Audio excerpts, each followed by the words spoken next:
So the Corolla is on. It's just up on the new things. Doesn't matter. It's running really rough. Ruby thinks it's the fuel injectors, the seal.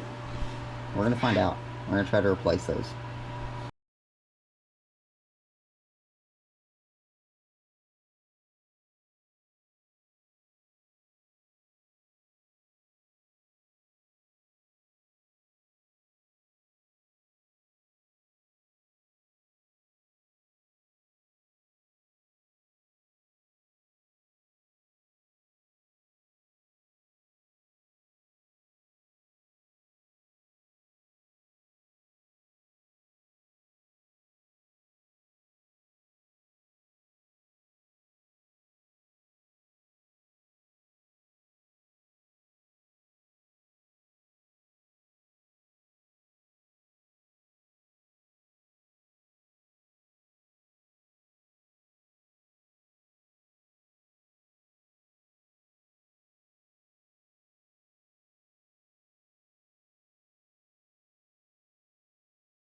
She's watching a YouTube video trying to figure out what we're actually doing.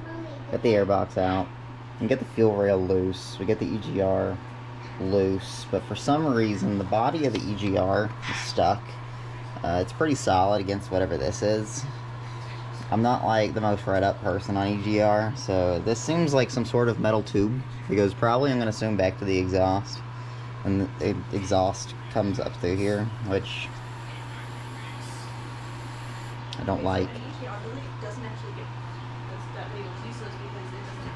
But she's trying to do it. She was looking up an EGR delete that doesn't actually remove it.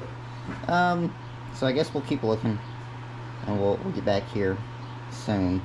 What I'm worried about is that we're going to have to take the battery out and all of this break into that vacuum mess, which we're ideally trying not to do, because all we want to do is pull these fuel injectors. And look how far we've gotten. I mean, this injector is basically out. Like,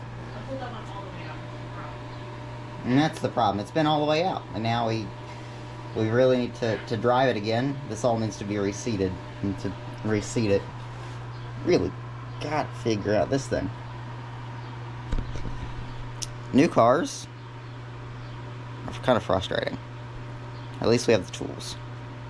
So let's see if Mom can come up with any research. I'll see if I can come up with any research. And see where we get. So the last clip you saw, that was not the car that was behind me. This is a different car. The long story short is, we broke it. I'm making a YouTube video. You wanna say hi? So, instead, we are maybe gonna work on the Integra. Otherwise, the Corolla that is not happy and will not start after we touched it is out there sitting in the rain. She's gonna get a tow to the dealership. I'm pretty mechanically inclined. I don't mean to toot my own horn. And I have a decent toolkit. And I think my problem is I don't have the patience. And I don't necessarily have the monetary resources to just throw at every little thing and put everything brand new. So, but between me and Ruby, we weren't able to figure out what was wrong with the Corolla, and ultimately we made it worse. I'm gonna eat that. I'm gonna eat that pretty good. So until that can get fixed tomorrow, possibly. That's when it's at least gonna get towed to the dealership, is tomorrow. It might take forever to actually fix it. I guess our project and daily driver is the Integra. Okay, so it's a different day, and I'm wearing a beanie because I'm about to get another car. But this is the Corolla's off to the repairman's, off to the Subaru dealership, and it ain't good. It ain't good, I'll tell you that much. But we are gonna get under here. We're gonna take measurements and figure out how we're gonna get this exhaust replaced so that this car can be daily driven, possibly road tripped, believe it or not, at 215,000 miles and damn near 30 years old. She does good. Anyway, all right, now I bought exhaust. I bought 2.5 inch. I don't know if that was the right move, but this looks like it's bigger than 2.5 inch. This looks like it's 2 3/4. Now that's okay. That's good, because then I can probably just slip it in, okay, and don't worry about I don't have a welder. Okay, so this is gonna be an interesting fix. I don't know how to weld. I'm willing to learn, but never done it before. I mean, I have, but it was stick welding, and I only did it once, so I can't claim to know shit. Okay, and then this side is gonna be, wow, that's actually pretty big. Well, because the flange is really eating up a lot of space. Man, that's only like 2 1/4. So this side is a little small than what I need to work with. The other side's a little big. So this side's no concerns. This side I do. How are we gonna deal with that? I don't know yet. I don't. I haven't even measured the pipe I bought yet. And I'll try to put you where you can see too. Pardon the trash, but it's a garage, man. We all got trash. Okay. So on this inner diameter, we're looking at 2 1/4. Alright, what if I really go for that outside edge? Yeah, 2.5. So, and I know that there's better ways to measure. But again, I'm not a welder, I'm not a machinist. I'm a network guy. It's just lightly mechanically inclined. So, me and my tools will do what we can do. Okay. Now I'll try to do it on this side. I don't know if the camera will even be able to see it, but I'm gonna go to that bung, I'm gonna go a little bit past the flange. And then if I just kind of pull up here, if I pull it out to 20 inches, that's up into the base of the header, right? And then since that's pretty extreme, if we jump this back down to about 2 inches past that flange, I mean, that goes into the downstream side pretty well. So, I'm making a big deal about the measurements because I've tried to do this in the past with a catalytic converter, because this car was originally meant for operation in this beautiful state of Colorado. So it needed to pass emissions. We're gonna try to not screw this up. So I am actually gonna pause the video here. I'm gonna mark my pipe, but I'm gonna look up some tips and tricks for making a nice round cut, straight cut. I don't have a vise, and I struggle generally with cutting straight through tubing. I don't have a huge problem when I can use a square or something to keep me center. I also have a table saw, so I don't have that issue either. This, by hand or with a grinder, is going to be a bit of a challenge for me. It's just the truth. Alright. Let me pause this. We'll come back.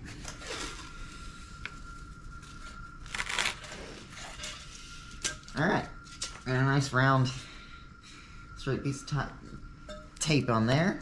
So now my fingers are all kinds of screwed up from the last couple of weeks. I'll put the gloves on. We're gonna find a way to get cutting. It's got a lot of stuff on it though at the moment, and I just need to clean it up. So for the sake of getting this done, we're gonna pop this right here, and we're gonna do a little bit more than this, because this is just gonna be kind of difficult to work with. Let me see if I can get the camera. Oh jeez, oh jeez. All right, let that be for just a moment. Hello, baby. So, what I think we can do here is we're gonna have to cut like right here. So, just try to keep this from rolling around on me. Number one, we're gonna loop this. Maybe hook it there. Okay. I'm gonna go down and hook it there. Okay, so that's got a pretty good. That's got a good hold on that. Try to kind of twist a little bit, but shouldn't rock around on me too much. And I think I got enough room for my hacksaw. Hey, look, I don't have an off-brand. Okay, that's what we're gonna do. I'm gonna set the camera up over here so you don't have to listen to the vibration. And instead you get to listen to me complain. I think, if I use the leg of the ladder, it should also help me keep it straight cut.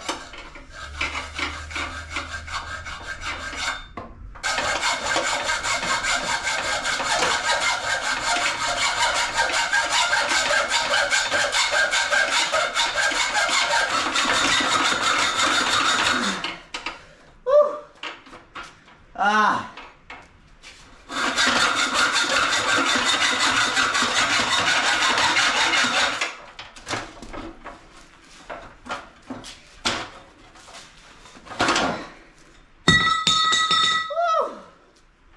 A lot.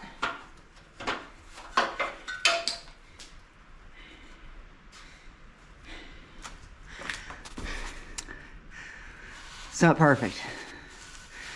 I did the best I could. Ask for, right? So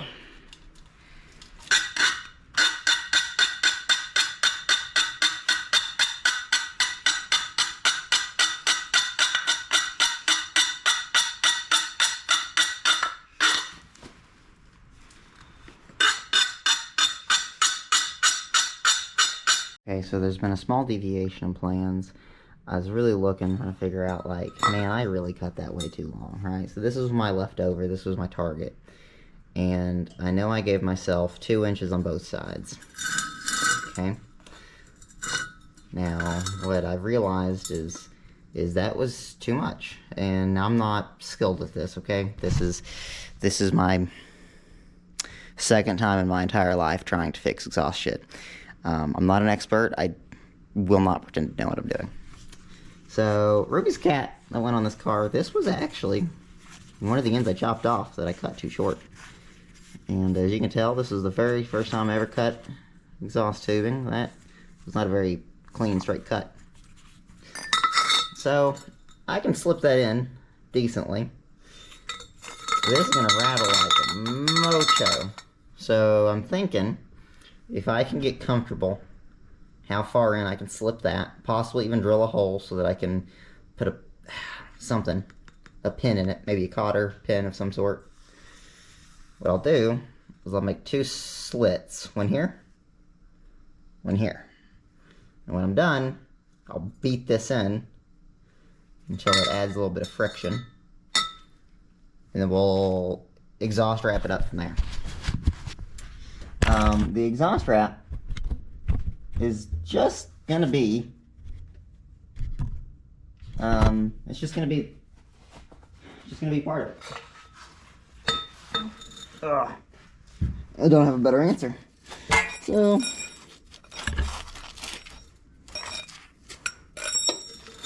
put my file over there. Don't need it. Here, swing that around without hitting the camera.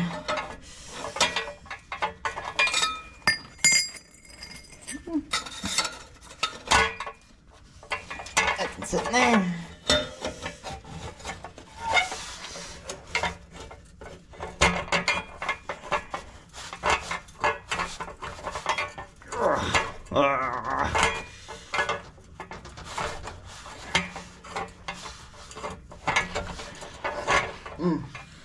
Ooh, that flange that sticks down just caught me in the nose. Ah, I may have just cut my nose. Dang. Oh, that hurt. Alright, guys, wear protection when working under a vehicle. And watch your nose. Alright. Look at that. Look at this. Look at this, guys. Look at this. I'm going to poke the screw in my nose. Bear with me. Look at that. Look at how nice that is. Alright, yeah, I don't have a freaking flange. So it's going to want to roll off like that, alright? It's going to want to rattle all over the place. I think what we might do... How do we do this? I want to somehow put a little bit of pulling side pressure to pull it over this way. Might be able to get some of that side pressure up here at this joint. Might be able to get some in this bend right here that slips in. I might be able to get a little bit right here. Now this header though, this header's fixed. This header bolt, this header tube is this runner. It ain't bending. That is stiff as hell. Bear with me. Let's see. Alright, so we're about to drive. So real quick, one last little, just wanted to touch up where we were at. So back here is the downstream. Well, this is, you know, going out to the catback. This is super tight. If I could get the shop people who are gonna have the car on Monday to swap the tires, if I can get them to just drop a single tack weld, I'd trust this joint for forever. Fronts will have to do some work, but this is from the old cat that I cut short and screwed up. But it's got a bell mouth on it, and that bell mouth lines up with the bell mouth coming off the header. So some metal zip ties going over to the cross member for the shift linkage, and that's pulling her straight. And now we need to hit the gas station. I can't believe it. I think that's gonna be okay. Oh, we're back. All right, doggy's coming with. We're gonna go to the gas station. You wanna hop in? Good girl. I went to go grab the suction cup mount so you could ride with and it'd be relatively safe. And of course, I don't have it. It's with the Corolla at Subaru. We are going to remove the wheel chocks.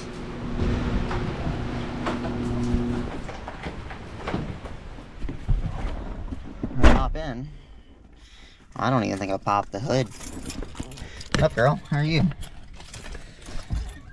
Ooh, trying not to wake up the neighbors. We don't like header dumping. It ain't kind. Holy cow. That is catching a lot of the sound. That is doing a fantastic job. Just gotta be careful on the ramps because this thing is so dang low.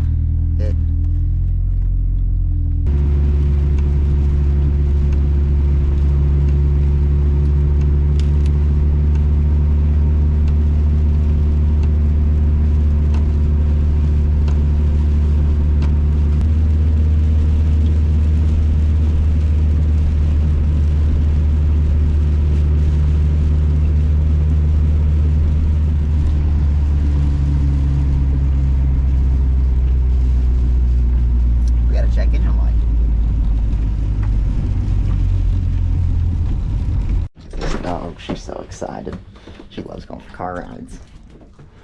Alright, let's see how loud she is. So, last night we fixed the exhaust on the Integra. Today, we are gonna go get some exhaust tape so we can finish it up for as best as we can.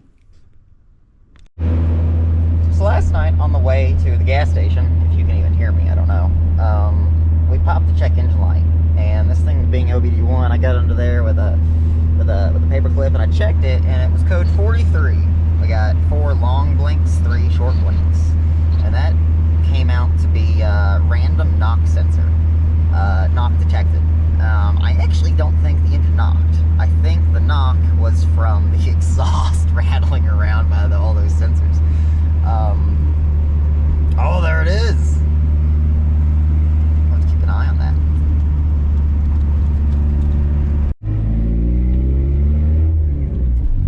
There's a train. Hi, Cherry. Let's go get past this train. Let's go get this. We got some stuff at the gas station, but we also got some exhaust wrap. So, that's all we needed. Hello, train!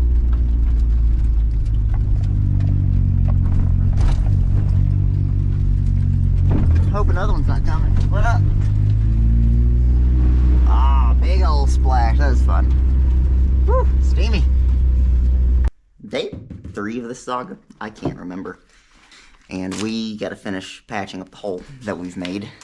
And we're going to use some hose clamps and some aluminized heat barrier adhesive backed. Okay. And this worked. I bottomed out a couple times. This held. I'm quite satisfied. Now, I'm thinking I gotta be careful with this O2 sensor here.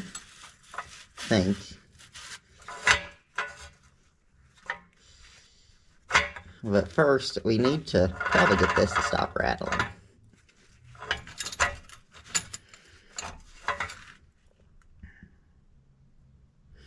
You know what? I have an idea. Because that wrap looks pretty big.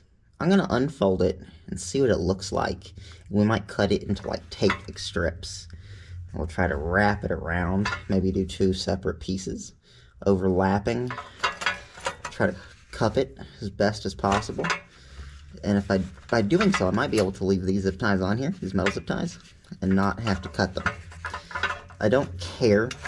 It's not necessarily a waste.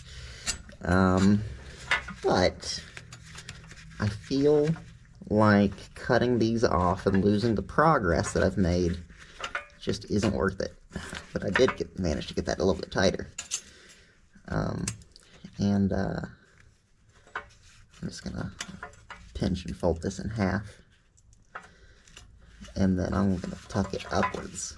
Don't want to tuck it down. Okay, so that's kind of sharp. It's up and out of the way. This one I kind of want to do the same deal with. I just want to pull on, I'm going to pull up on that and pull down on the actual bitey side. Alright. I feel like we got some good progress there. Because when I pull it over, it loosens, right? And then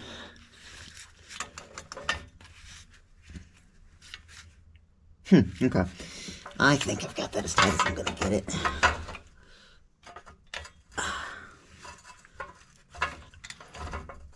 No. Come on, yeah.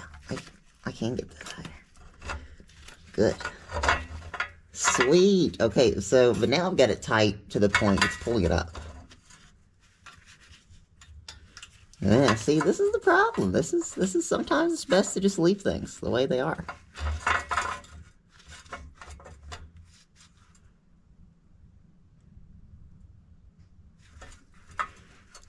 Yep. We have gone too far on that one. And that probably compromises both loops. So, I didn't want to. But we'll cut. No, we won't. Maybe. I'm an indecisive SOB, aren't I? Yeah, I screwed that up. We're cutting. I'm a big fan of trying to do it right the first time.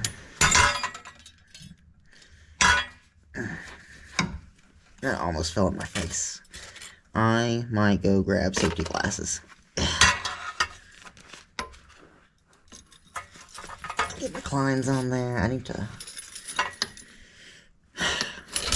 No, don't matter. There we go. Let's slip out of here and get some more zip ties, because I kind of didn't count on having... The hole's not very big, and we should be able to suck it in. But... Okay. And...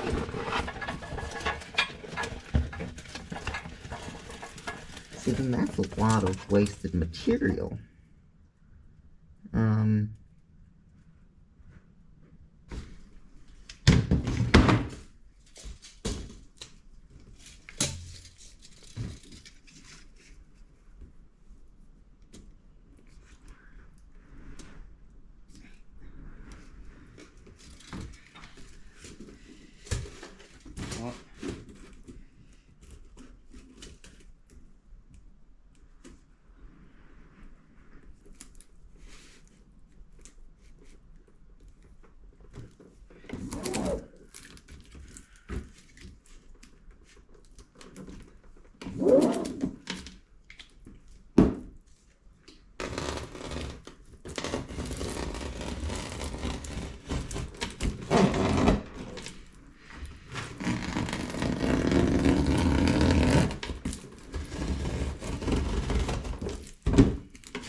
Okay. Holy cow. That took concentration. Oh my gosh.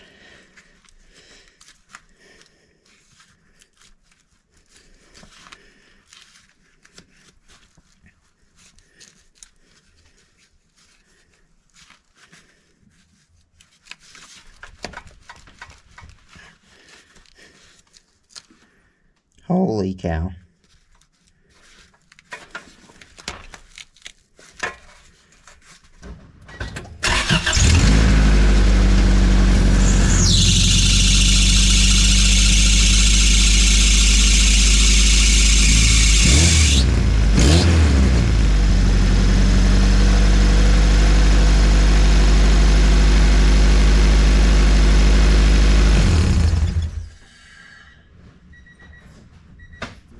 Holy cow. I don't know if y'all heard that. I don't know how it sounded.